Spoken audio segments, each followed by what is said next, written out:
Mother of transgender Minneapolis mass shooter Robin Westman appears to have fled and is not cooperating with police and retained a criminal defense attorney.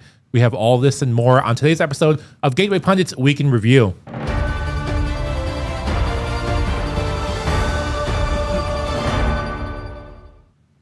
What's going on? My name is Mike Mendoza. I'm joining you guys again for another episode of Week in Review, where we're going to go over the news. Elijah's out for the day, but I think he will be returning, if not tomorrow, definitely for sure next week. Just had some stuff to do on the back end in terms of administrative stuff and managerial stuff for the company. So that's fine. Happens sometimes, and I always enjoy my time here with you guys to read the stories. It actually gives me a little bit, a little bit of a break in my day to actually read the stories and figure out what's going on. So first story up. The mother of the transgender Minneapolis mass shooter Robin Westman appears to have fled and is not cooperating with police and retained a criminal defense attorney. We have this article by Christina Lila. Let me go to the story here. Mary Grace Westman, the mother of the transgender Minneapolis mass shooter and child killer Robin Westman, appears to have fled and is not cooperating with police. As the Gateway Pundit reported on Wednesday, Minneapolis Police Chief Brian O'Hara confirmed that a male in his 20s opened fire on children as they attended Mass at Annunciation Catholic School, killing at least 2 children and injuring 14 children and 3 adults. Police say the shooter was armed with 3 guns, a rifle, a shotgun, and a handgun. Minnesota school shooter identified as Robin Westman had killed Donald Trump written on one of his firearms. That's a picture of the gun from the blaze. The shooter was later identified as 23-year-old transgender Robert, aka Robin Westman. Westman is now deceased. According to court documents obtained by Fox News, Mary Grace Westman transitioned her son and changed his name from Robert to Robin when he was 17. Via Fox News, according to court docs, at 17 years old, Robert Westman formerly had his legal name changed to Robin because docs state the minor child identifies as female and wants her name to reflect the identification. The application for a name change of a minor was filed by the mother, and a court granted the request in 2020. After Westman's mother transitioned him, he wrote in the journal that he was tired of being trans.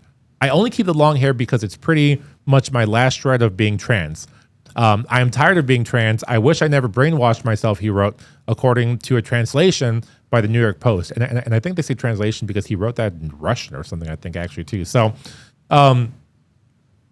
besides that, what I want to get in with the story, and I'm joined today by Michael Hennessy of Snowflake News. One thing I did want to talk about was, I see people on the left trying to say, okay, well, he was a white male. And then I see people on the right saying, oh, well, he had killed Donald Trump on his guns. He had a lot of stuff written on his guns that made no sense. And apparently there is this subculture of people online where they literally just love the idea of being chaos agents. And to some extent, that's also why they're trans, because they're just going against the norm. They want to be freaks. They want to kind of spark conversation. And they, more than anything, they want to be infamous, and they also kind of glorify what they call a high score. So that's why sometimes you'll see them talk about Adolf Hitler, because they see him as he's one of the most prolific mass killers in all history. It's not because they identify with an ideology per se, but they will glorify Hitler, Stalin, Mao, and other mass shooters, especially the kids at Columbine. So one thing I want to ask you, Mike, about this whole situation. I mean, do you think that it's an ideological thing? Do you think that he was brainwashed by the Biden administration to be a mass shooter? I mean, to me, and there's other pictures of his journal too. It seems like more it's mental illness that's potentially just demonic possession. I know some people have been kind of criticizing the whole demonic possession take, but I mean, what else do you think when he's drawing pictures of himself looking into a mirror and then the devil's looking back at him? I don't know. I think what we've done is we've went ahead and now we say that a mental illness or someone who is pretty much crazy, we're now accepting it. We see it over and over. We've seen it in Hollywood. I mean, how many Hollywood actors have their kids that are transitioning? It's really just a rejection of oneself. What they do is they're not happy with who they are. They can't find any kind of, maybe they feel lost in their thoughts. Maybe they feel, they just don't feel a part of something. So what they do is they gravitate towards this transgenderism, and they want to make it their new identity. They say, okay, well, if I go ahead and I become, Robin or whatever this person wants to call the name, then I'll feel fulfilled.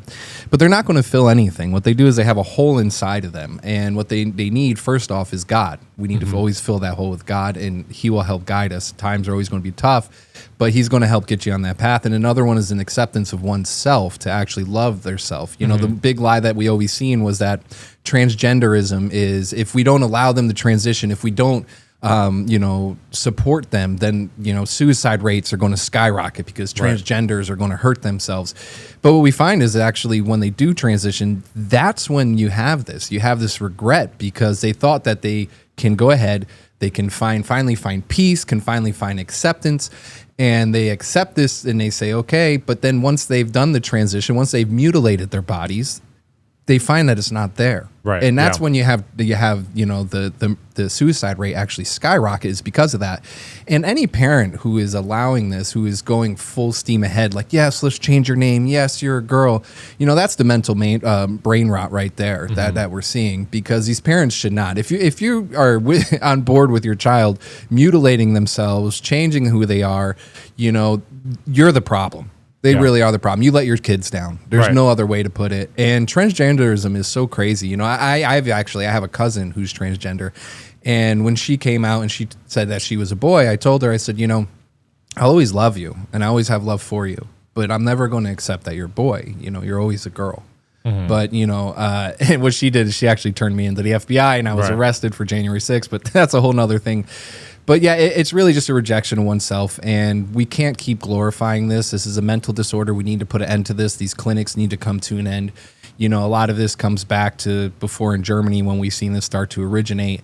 And now we have it full steam ahead here, and we got to put an end to it because it's destroying the youth. We give kids a hard time. You can't get a tattoo, but you can go cut your genital off. Right. So. Yeah. And by the way, from what I understand, is it seems like this Robert Westman didn't even go as far as to do any of these surgical things, and then still was damaged by some of the ideology. And the ideology does spread like a contagion, which is actually why so many girls nowadays, so many Gen Z girls, and maybe even millennials to some extent, are very susceptible, because it's and I think, just to be quite honest here, I think that if you're not a very attractive girl when you're younger, and you want a way to stand out and to be noticed, or if you feel like you're not even going to be able to compete with the other girls at school, then they'd say, well, screw it, then I'll just become a boy or something. Or, and I know people talk about this too, but it's just like, it's like we're not even allowed to have tomboys anymore. I mean, growing up, there was always a girl in the neighborhood who would play with the boys, play baseball, football, whatever with the boys. And then maybe she did end up being lesbian or something, sure, whatever. But I mean, no one was trying to stop her from going through puberty. That's when it gets very concerning and disturbing, I might say. But also another part of it too is with the boys specifically, I think that there's a lot of stuff in the water. There's a lot of chemicals that are kind of just messing up people's hormones. And one hormone that's messing up substantially is testosterone. And if low T signs are holding you back, which means less power in your lifts and then less patience at work, less spark at home, Man's Edge is something that can help you take control. This multi-ingredient formula supports healthy testosterone and daily vitality. Fenugreek, Tonkat Ali, Tribulus, NO2 support for blood flow, and deer antler velvet, otherwise known as IGF-1 for recovery, so you feel focused, strong, and confident. I think I have some right now. I don't have Man's Edge with me, I don't believe right now, but I have some right here with me actually. But yeah, it helps you feel like you're at the top of your game, like you're just locked in. At the gym, you can go full force with everything you do. It helps you be consistent, and as we know, consistency wins. Even if you're on TRT, Man's Edge can complement your regimen by supporting how your body uses testosterone. Join thousands of men by taking back their day. Lock in 50% off auto ship at ElijahIGF1.com and use code Elijah for an extra 10% off your first order. Man's Edge, make men man again. This isn't Man's Edge, but close enough. I have it somewhere around here. Trust me, I do. So anyway, on to the next story. Greg Gutfeld goes nuclear on Democrats and the media for pushing the trans delusion, very very relevant given the last story and this current conversation that we're having. Let me bring up this video real quick and then see what Greg. I actually like Greg Gutfeld. I mean, I actually don't watch his stuff unless I'm in hotels, because every time I'm in hotels, I watch Fox News, just because there's nothing else on TV. But he actually does genuinely have a good show, and I say genuinely because it's not targeted towards me. I get that. It's like more targeted towards like maybe Gen Xers and Boomers or whatever. But I think he's actually kind of funny as like a, like for what it is, like a conservative news comedy late night show. I actually think it is pretty funny. So let's see what he had to say about this trans delusion. Watch. Thoughts and prayers. That is all they are offering. Thoughts and prayers just aren't enough here now. Because these kids were actually praying. At the end of the day, thoughts and prayers have led us to having more of these deaths, more of these shootings. Keep us in your thoughts and prayers, but also keep us in the thoughts for action. Okay, Greg, I'm going to go to you because when this all was happening, I thought, wow, okay, this feels like something Greg either predicted or could have told you was going to happen again. Yes. This is why none of these a-holes can lecture anyone on compassion. The most compassionate people on this planet are trying to stop the trans delusion. The least compassionate are the people in the media, academia, and politicians who enabled this hysteria of horror. What is so glaring about the trans cult, apparently your identity is the only thing that matters until you do something awful. Then it's the least important variable. Then you look at everything else. You talk about guns, but you suddenly, it's all of a sudden like, oh, we can't talk about that. What was it, the other trans shooter that they actually hid her identity? In this manifesto that this creep wrote, he said he was tired of being trans and that he had wished he had never brainwashed himself. What more do you need straight from the monster's mouth? Politicians, activists, teachers, you built this. You could have listened to the warnings. We were talking about this on this show for years. You amplified a hysterical, literally hysterical phenomenon that was going no place good. You created a poisonous program that twisted young minds for destruction, a nihilistic place to be when you deny biology and they have nowhere to go. So all of these media arguments, what you're seeing there among those people, it's to escape their own culpability in the reality that they created. So forget the layer of mental illness and gun control. The origin of the evil lies in the creation of a mindset that indulged a delusional self, ruining connections with fellow human beings.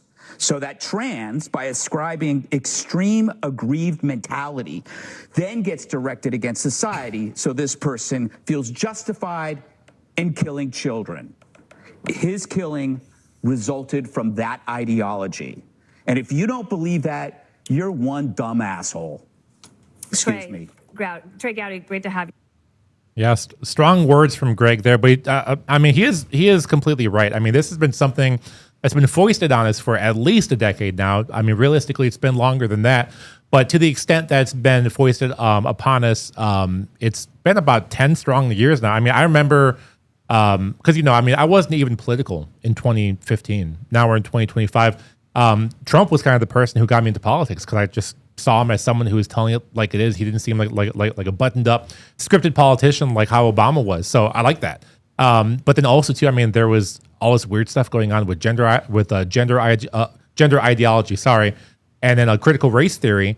And then all stuff just didn't make sense to me. And then that was kind of what brought me here today. But yeah, he's completely right. They have kind of cultivated this culture that is surrounding transgenderism, and then sadly it is turning up, or it's manifesting in these extreme actions where people feel like they have to take out their anger against completely innocent people who have nothing to do with maybe their own personal plight. So it's sad to see, but other than that, last story of today.